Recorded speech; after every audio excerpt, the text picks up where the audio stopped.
Growing up in the 90s, my mom was always very protective towards me and my sister.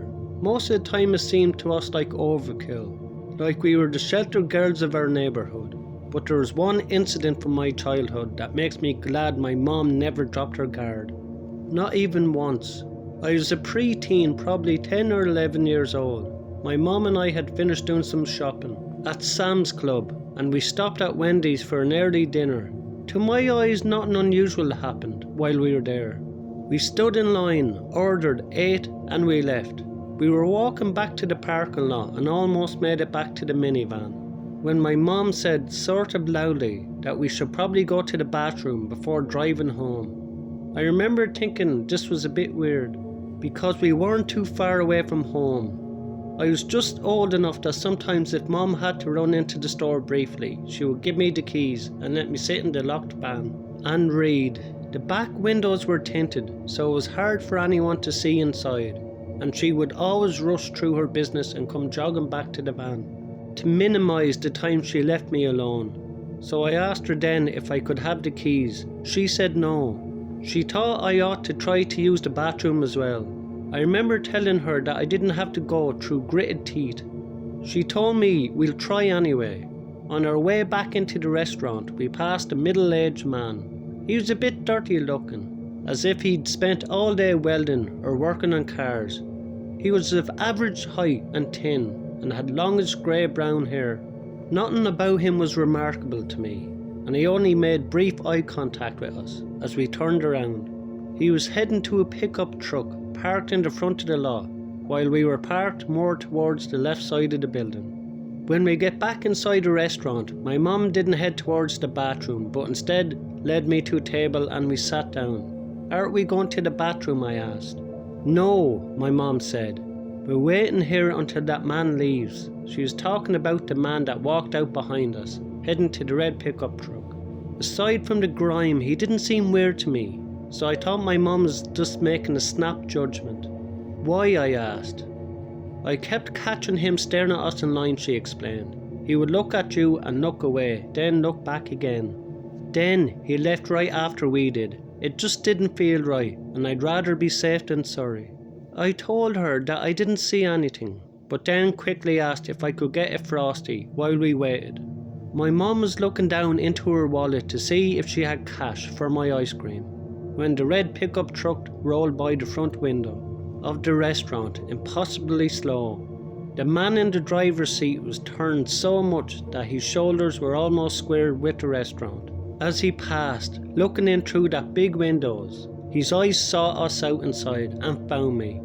I will never forget the full blur of his eyes as he stared at me from the whole length of his passing the window before accelerating to normal speed and driving away.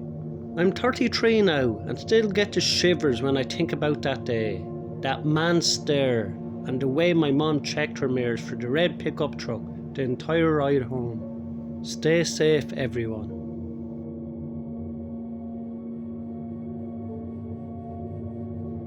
This happened back when I was in college. I was home for the summer working. My boyfriend was also home for the summer working as well, and we were living with his parents about an hour and a half away. We finally had a rare day when neither of us needed to work, so he drove down and spent the day with me. We were saving for the coming school year, so we tried not to spend too much money, which ended up with us eating lunch and dinner with my family at my house. After dinner, we wanted to get some alone time. As a couple, we decided to pick up root beer floats at Sonic and drove out to a local state park where young couples like to hang. We parked and walked to one of the little covered picnic tables in the woods. While the parking lot was well lit because of how thick the woods were, it was quite dark sitting at the picnic table. We had hung out here late into the night before and always felt perfectly safe. For some reason this evening, I felt rather nervous, sitting in the dark. So when another couple popped out of the woods past where we were and started making out, leaning up against the other end of the table, we moved to my boyfriend's pickup. My boyfriend turned on the radio and we sat in silence, attempting to eat our ice cream before too much of it started to melt due to the heat of the summer. We had the windows rolled all the way down. After a little while, the couple we'd seen coming out of the woods left. Looking around, I realised something odd though. There was normally at least half a dozen other vehicles parked in this particular lot on any evening, but now we were the only vehicle in sight. Even so, I didn't think much of it and continued finishing up my float. All of a sudden, I got the worst feeling possible. You know the feeling when the hair stands on the back of your neck because you can feel someone looking at you when you thought you were all alone. It started like that but got much worse. I had the distinct feeling that I needed to run in the pit of my stomach. I started looking around and realised my boyfriend was also looking around nervously. About the same time he noticed that I was doing it, I asked him, "Did you have a bad feeling?" His reply was emphatic, "Hell yes," uttered as he started the truck and began to drive out of the park. Now, since we were facing into the park, he had to make a wide U-turn, and as we passed by the area where we were parked, a man stepped out of the edge of the woods. Seeing someone up here from a spot that you weren't expecting can be unsettling on its own, but to kind of put two and two together in real time and realise why you were feeling watched in the first place doesn't make that feeling any more settled. The guy was dressed in dark clothes and a full jacket, which was even more odd given the season. I think that took us about 5 seconds to see him and drive past, but his face is more or less burned into my memory bank. Late 40s, light complexion, tall and gangly grey hair, which was tucked beneath a baseball cap, sunken in eyes that made him seem even older, or perhaps just more hollow. Maybe under the light of day he wouldn't have seemed so bad, but under the covered darkness he wasn't a very reassuring fellow. This transpired late on a Wednesday night, and about a week later some teenagers exploring the park at night found 2 deceased bodies in the woods just past where we had been seated at the picnic table. Neither body had been there long, but both showed obvious signs of not being natural deaths. When the crime was eventually solved, it came out that a man living in a shack on the property and working as a maintenance worker for the park had killed those 2 people the Saturday night after our experience.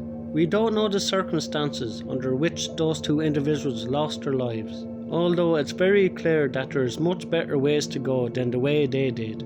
The local newspaper ran a story on this case after it had been cracked, which involved an article and a mugshot of the suspected perp.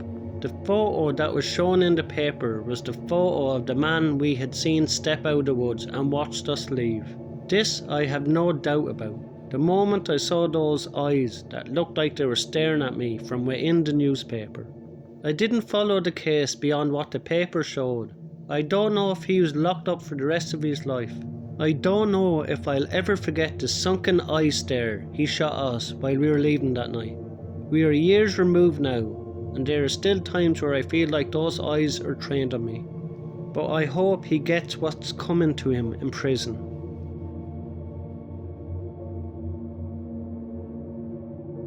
I'm going back some years for this, but it's one of those things that had stuck with me well into adulthood.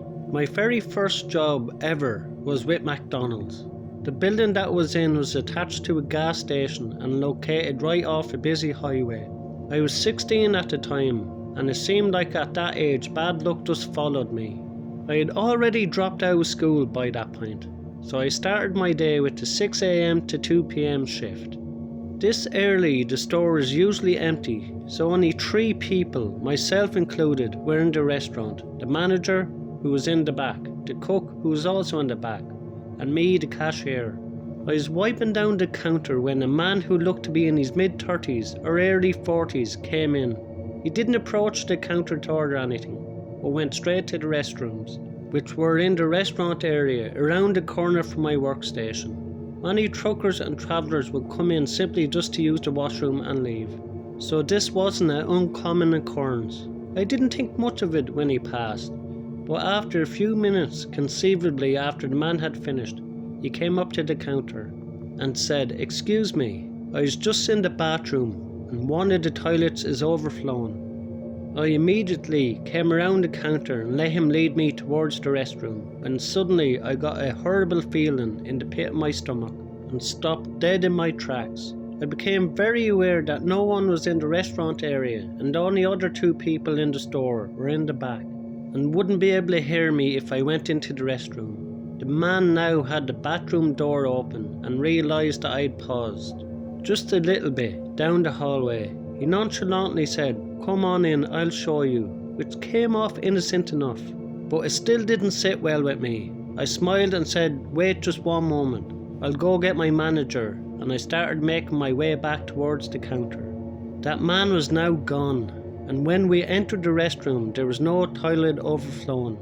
Me and my manager exchanged a look, but we never brought it up again.